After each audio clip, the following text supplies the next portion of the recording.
लेकिन काफी सारे दर्शक टाटा स्टील पर सवाल पूछ रहे थे और अंशुल भाई जब आते तो टाटा स्टील का सवाल ना ऐसा तो हो ही नहीं सकता। तो आज थोड़ा सा बात करते हैं टाटा स्टील पर, स्टॉक एक्सरे करते हैं।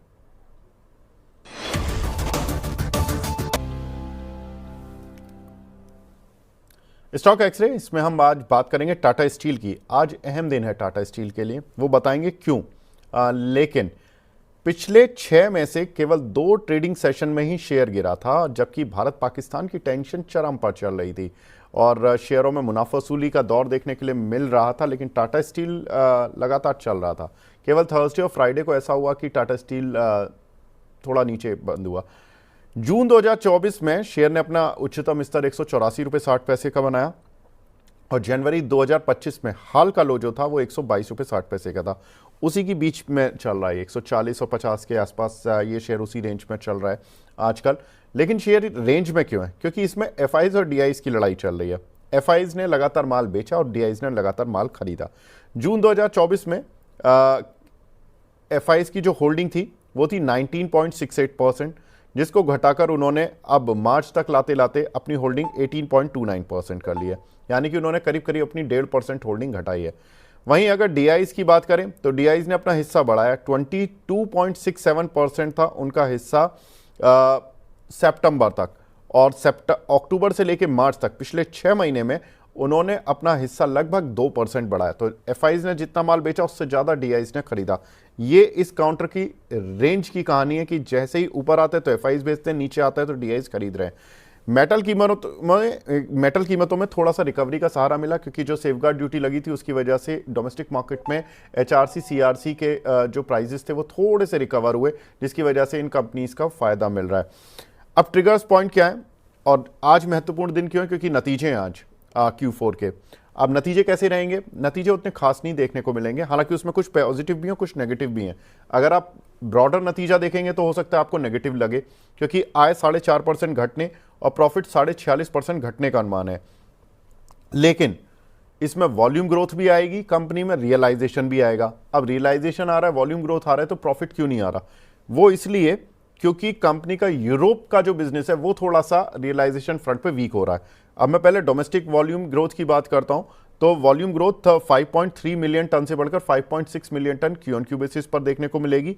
रियलाइजेशन भी करीब करीब 61,929 से बढ़कर 62,404 रुपये पर टन का देखने के लिए मिलेगा क्यू ऑन क्यू बेसिस पर। तो क्यू ऑन क्यू रिकवरी आई है, क्योंकि मेटल के हमने बताया प्राइजेस बढ़े हैं, डिमांड भी स्ट्रांग रही है।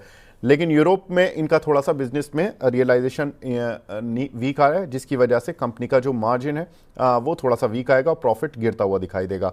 लेकिन ये क्वार्टर एक कह लीजिए कि थोड़ा सा आपको वीक दिखेगा, लेकिन अगले 2 साल काफ़ी अच्छे दिखने वाले हैं, क्योंकि मोतीलाल ओसवाल की रिपोर्ट कहती है कि FY26 और 27 में कंपनी की जो रेवेन्यू है, आय है, उसमें 9% की सालाना ग्रोथ दिखेगी, लेकिन प्रॉफिट में करीब 148% की सालाना ग्रोथ दिखेगी। तो ये बड़ा एक जबरदस्त पॉइंट है कि कंपनी की जो प्रॉफिटेबिलिटी है वो काफी तेज होने वाली है अगले 2 साल में।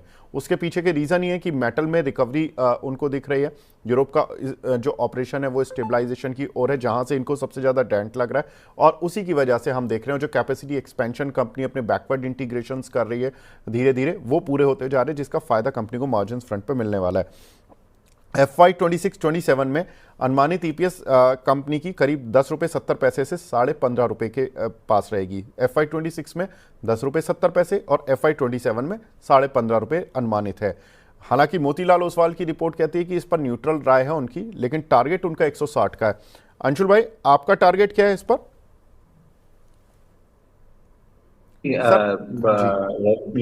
रेवेन्यू ग्रोथ और 148% की अगर प्रॉफिट ग्रोथ होती है तो स्टॉक में कहीं भी 40-50% से कम की अपसाइड नहीं बननी चाहिए।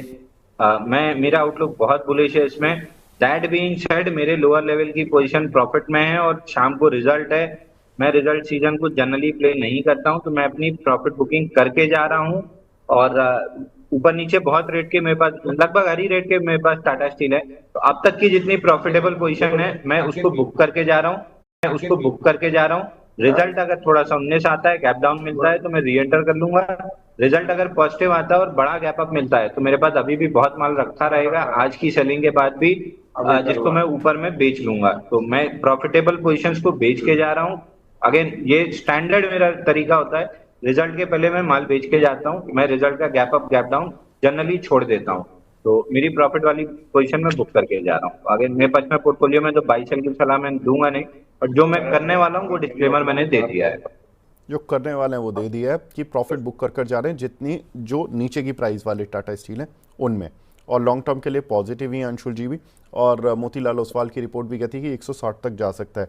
लेकिन अंशुल जी एक लेवल बता दीजिए जहां पर कि अगर ये रिजल्ट मान लीजिए इन लाइन आए, क्योंकि 46% प्रॉफिट गिरने का अनुमान है, अगर वो ब्रॉडर वे में आया और गैप डाउन ओपनिंग हुआ कल, तो कोई लेवल है जहां पर कि आपको लगता है कि कंफर्टेबली इसको बाय करना चाहिए अगेन?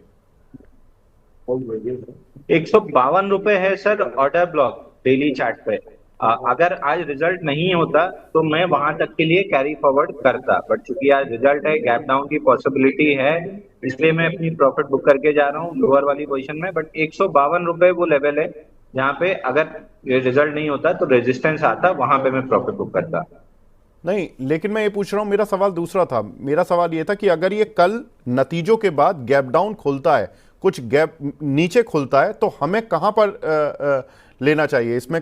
मतलब लोग जो इसमें इन्वेस्ट करना चाहते हैं वो किस लेवल पे करें? सर गैप डाउन में आज का जो गैप छूटा हुआ है 143 पे, ये लेवल सपोर्ट कर सकता है। अगर नहीं किया तो अगला सपोर्ट 140 रुपए 50 पैसे के आसपास है। तो 138 140 रीएक्यूमुलेशन की जोन है, 152 डिस्ट्रीब्यूशन की जोन है। तो अगर यहाँ नीचे मिलता है तो रीएक्यूमुलेशन, ऊपर मिलता है 152 रुपए के आसपास, तो मैं और वहां पे थोड़ा सा माल बेच सकता हूँ। ठीक है, तो 152 पर थोड़ा सा एक्सटेंशन है कि प्रॉफिट बुक करते जाएं 152 तक की रेंज पे, और 138-40 की रेंज पर प्लस करते जाएं। ये एक रेंज बता दी है रिजल्ट्स वाले दिन पर टाटा स्टील में। अंशुल जी बहुत बहुत शुक्रिया सर हमसे जुड़ने के लिए और अपना कीमती समय देने के लिए। और आज बहुत इंपॉर्टेंट डे था और फ्राइडे का भी बहुत इंपॉर्टेंट डे था, इनफैक्ट दोनों ही दिन आप हमारे साथ रहे। बहुत बहुत शुक्रिया सर हमसे जुड़ने के लिए। Thank you. धन्यवाद। तो बीच बाजार को तो अब रोकने का समय आ गया है, लेकिन आप मनी 9 के साथ बने रहिए और बस 2 मिनट में हाजिर होते हैं। F&O का शो शुरू करते हैं। शरद सर हमारे साथ जुड़ चुके हैं, तो बस 2 मिनट में शरद सर के साथ रिकनेक्ट करते हैं। मनदीप सिंह जी का सवाल है, सर टाटा मोटर्स में आज बाय कर सकते हैं क्या? बाय करने का सोच रहा हूं 1 महीने के लिए। सर 1 महीने पहले बाई करना था 723 के लिए, अब तो 723 आ गया है। अब यहाँ से अगला ब्रेकआउट 723 के ऊपर तब बनेगा जब daily weekly moving average catch up कर लेंगे। अभी डेली मूविंग एवरेज से दूर है, तो अब ये टाटा मोटर जो बाउंस बैक में 723 करना था वो कर लिया है। कंसोलिडेशन करेगा, मार्केट पुल बैक में थोड़ा सा वोलेटाइल रहेगा। नेक्स्ट लेग में जब 728 730 के ऊपर चलना स्टार्ट करेगा तो फिर 100-150 रुपए की अपमूव आपको आराम से मिलेगी। तो जो पुल बैक रैली थी खत्म हुई है, अब वेट करना चाहिए इसमें। ठीक है।